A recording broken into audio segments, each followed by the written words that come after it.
Spoilers ahead. Watch out, and take care. The movie begins with a man named Samson. He walks into a nightclub, that is also a hub for human trafficking. That night, Samson is negotiating a deal with a trafficking network, for the trafficking of Victor. Samson gives a high enough fee, and the head of the cartel seems delighted to meet him. When Samson places some money on the table, he abruptly attacks everyone in the ring with a knife. Finally, he and the rest of the criminal group get into a battle. Despite being alone, he can easily defeat each member of the criminal syndicate one by one. He is a former member of the Special Forces and a top police officer, therefore, his fighting abilities are unrivaled. He moves to a room to find Victor and save him, after successfully defeating all members of the criminal gang. He explains to Victor that he is an errand guy ordered by his mother, to bring him back. Soon after, they proceed to the basement and ride their motorcycle out of the club. Before Samson leaves, he activates the remote timer, which detonates the bombs placed in all of the cars and corners of the area. A few seconds after, a massive explosion erupts in the structure.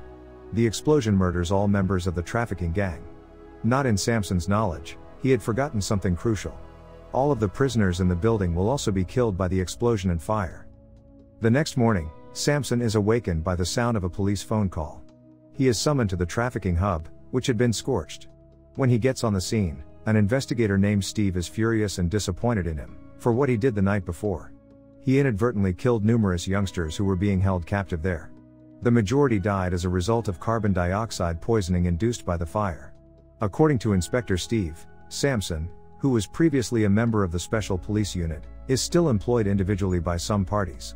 Although his goal was to save the kid, his actions have resulted in the deaths of others and significant losses for the police. Steve advises him to leave his personal job, and stop interfering with police matters. Over the next 6 months, he changes careers and becomes a butcher, living a normal life like everyone else. He is still scarred by the blunders he made 6 months ago. He frequently saw reflections of the flames he started. Next, a family from the United States visits Moldova. Phaeton, the father, is married to Monica. They have a daughter named Becky, who is a teenager. They arrived at Moldova's international airport that morning, planning to stay in a hotel. They appear to be enjoying their arrival in Moldova.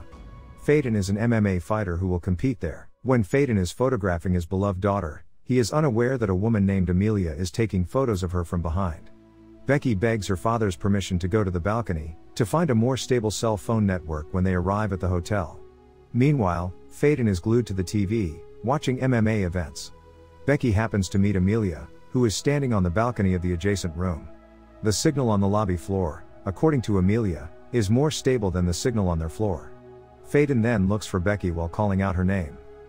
However, when Phaeton returns to check the balcony, he doesn't find his daughter, and only spots the laptop that had been placed on the table. He then attempts to call her cell phone, but receives no response. Meanwhile, Monica has no idea where Becky is, because she has been in the restroom since they arrived. Phaeton gets concerned when he can't find her, and quickly informs the hotel manager. The hotel's CCTV is reviewed, but no hints are found. Phaeton then contacts the media, and word of Becky's absence spreads quickly. The Moldovan police instantly organize all of their members to look for Becky's whereabouts, due to Phaeton's reputation as a former champion MMA fighter, who is well known and respected. Samson, who is taking a break from his busy work at the butcher shop, watches the news of Becky's disappearance on television.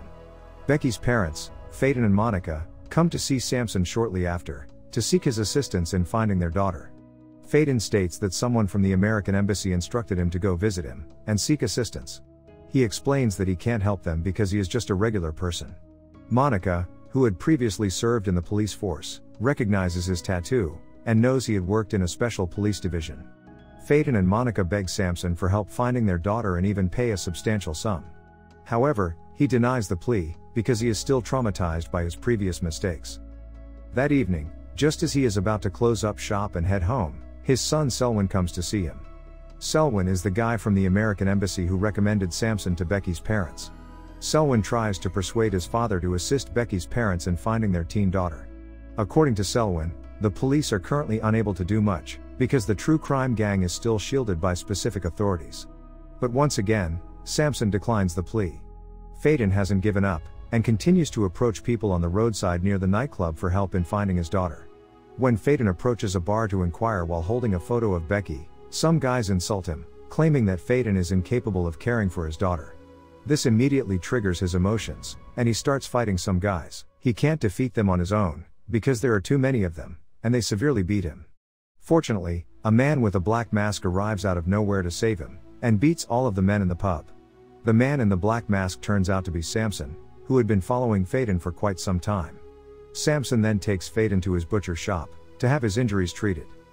When Phaeton arrives at Samson's butcher shop, Samson assures him that he is willing to assist him in finding his daughter, on the condition that Samson work alone and without interference. The following night, Samson goes to the home of a businessman named Lucas.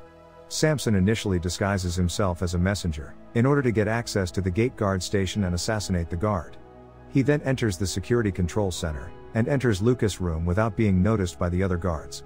After entering Lucas' room, he promptly apprehends Lucas, and asks him about Becky's location. Lucas states that he knows nothing about her disappearance. Hearing this, Samson threatens Lucas with gathering information about her and turning it over. And if Lucas is found to be the mastermind behind all of these crimes, Samson will return to murder him. And it turns out that he is correct in his forecast. Lucas is the brains behind Becky's abduction. After Samson departs, Lucas instructs Flat, one of his thugs, to murder Becky. Flat shot Amelia and her partner to clear the trail, after hearing Lucas' commands, before threatening Becky with gasoline. The next day, authorities discover a charred body they assume to be Becky's. The existence of Becky's bracelet on the corpse's left arm attests to this. Samson, who is still unsure after viewing the body's condition, requests that a DNA test be performed to determine who the body belonged to. Soon after, Phaeton, Monica and Samson head to the hospital to await the results of the DNA tests on the bodies. Monica burst into tears after learning from the forensic doctor that the corpse is Becky's. She smacks Samson fiercely, because she believes his reckless actions are to blame for everything. The next morning, Phaeton and Monica prepare to return to America, while Samson expresses his anguish by drinking heavily. Soon, Lucas and his thugs arrive at Samson's butcher shop to exact retribution for his acts the day before. When Lucas' henchman whips Samson's back with iron chains, he is still a little inebriated, and can't fight back. Fortunately, he is able to climb back up, and fight all of Lucas' thugs. The shootout between Samson and Lucas, as well as all of his thugs, is fierce, but Samson survives. He strangely remembers the jewelry on Becky's left hand. Samson recalls Becky always wearing her bracelet on her right wrist, so he believes the body discovered by police the other day is not Becky's. He then heads straight to the international airport to meet Phaeton and Monica. When he arrives at the airport, he approaches them right away.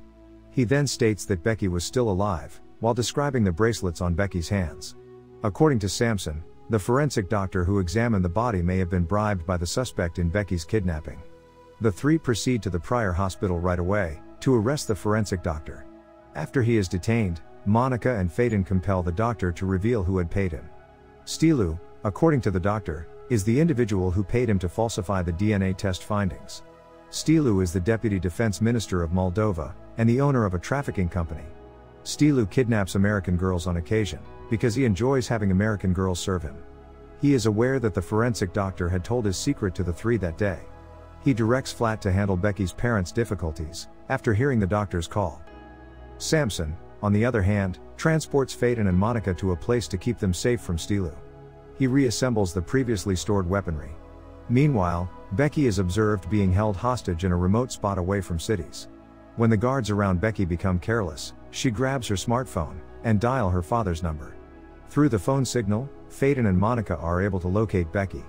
But it turns out that it is all part of the kidnappers' plan to capture Phaeton and Monica. Samson is promptly notified by them to accompany them to Chornia prison.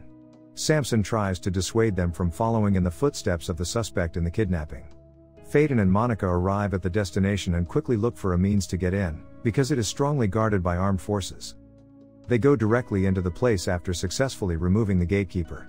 They carefully follow the guard from behind after noticing one holding their daughter. But once again, it is all a setup to catch them. Fortunately, Samson arrives just in time to prevent them from being shot by the guards. They enter the building right after obtaining the key from one of the deceased guards. They rush over to a woman, who looks similar to Becky. However, it turns out that the girl is not Becky, but rather another girl who was kidnapped by the criminal organization. They then make the decision to let go and save the girl, and resume their hunt for Becky. They are met by several armed guards on the way. Samson promptly shot all of the armed guards, using smoke gas to obscure their vision.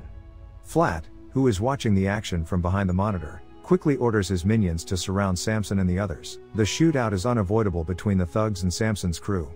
As he watches Flat's goons perish, he removes his thugs and offers Phaeton a choice, between Becky and the woman Samson had saved earlier.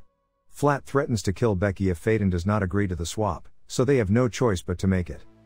Samson suspects that this maneuver is a trap, so he plans to observe the exchange from a safe distance, in order to locate Flat's mercenary sniper. Flat immediately orders his men to kill Becky's parents after the exchange, but Samson is able to prevent this. He had already killed 2 of the snipers. The cops arrive at the same time, and encircle the area. Fortunately, the girl who had earlier swapped places with Becky survives, because Samson had given her the rifle. Flat dies after being shot in the head by the girl. Finally, all of the American girls who were held captive by Flat have been liberated. The next day, Samson and Selwyn drive the Phaetons back to Moldova's international airport. Stilu prays in a church because he regrets his deeds.